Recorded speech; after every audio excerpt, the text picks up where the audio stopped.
She slapped me. Right there, under the golden chandelier of the jewelry store. The crack echoed off glass and marble like a gunshot. Every head turned. "Shadow," she hissed. "You'll always be my shadow." Her eyes were bright with something that used to look like love, but had rotted into jealousy. I didn't move, didn't blink. I just touched my cheek, calm, like I was confirming the sting was real. Then he walked in, the billionaire, the kind who makes people straighten their backs and adjust their smiles. He went straight to my wife. His hand brushed her arm. "Touch her again," I said quietly. He froze. And my sister? Oh, she saw it. She saw how the air shifted, how he froze, how she stammered. And for the first time, she realized I wasn't the shadow anymore. Backstory. My sister, Amira, had always been the sun. Beautiful, loud, magnetic.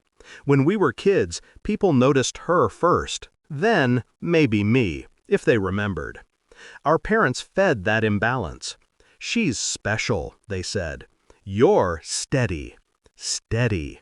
That word became my prison. When I started my company, she called it luck. When I got married, she called it settling. And when my wife, Lila, began spending more time with her, I called it trust. That was my mistake. Discovery. It started small. Amira borrowing Lila for shopping trips. Then came the late replies, the quiet phone calls in another room, the distance in Lila's eyes. I noticed patterns, messages deleted, excuses recycled. One night, her phone buzzed on the counter. I didn't mean to look. But betrayal doesn't need permission.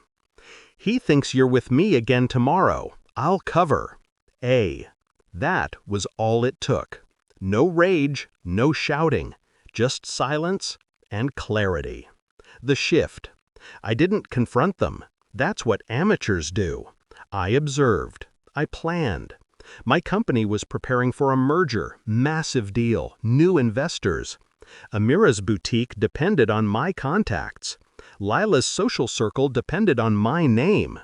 They didn't realize their entire lives were built on my quiet foundation. I began to pull threads. Slowly, carefully. First, I transferred my assets under a different entity. Then I revoked Amira's access to supplier credit lines she used under my guarantee.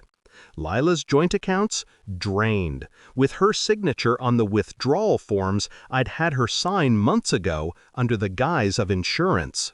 They never saw the net closing. The execution. 2 weeks later, I invited them both to the jewelry store. Said I wanted to buy something special for my wife.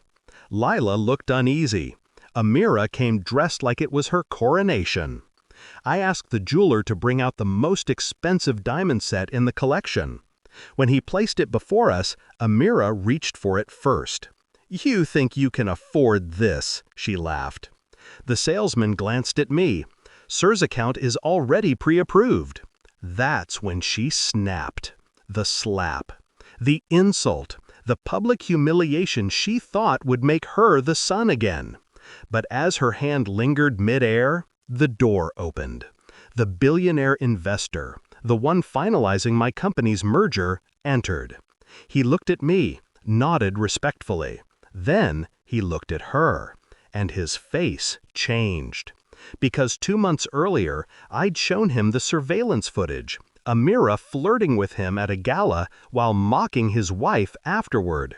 He never forgot. And now, watching her crumble under the same lights she once craved, it was poetic. Lila tried to steady her, but I saw the tremor in her hands. The guilt that had been festering finally surfaced. The confrontation. I turned to my wife. "Tell her," I said. Lila's lips trembled. "Amira, he knows. Everything. The messages, the hotel." The color drained from my sister's face. She tried to speak, but the investor cut her off. "You used my name to humiliate my partner," he said coldly. "Now You'll watch yours walk away." He left. The staff avoided eye contact. Lila wept quietly. I didn't stay for comfort. I just said, "You called me a shadow. Shadows don't vanish, Amira. They wait for the light to fall." Resolution. By the end of that week, Amira's boutique lost all its suppliers. Lila signed the divorce papers without contest. The merger went through. I didn't celebrate.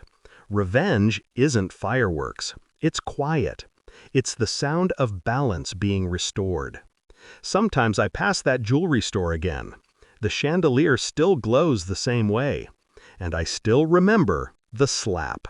But now, when I touch my cheek, there's no sting, only calm. Because I learned something that day.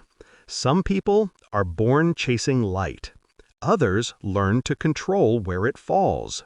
And I became the shadow that ended her sun.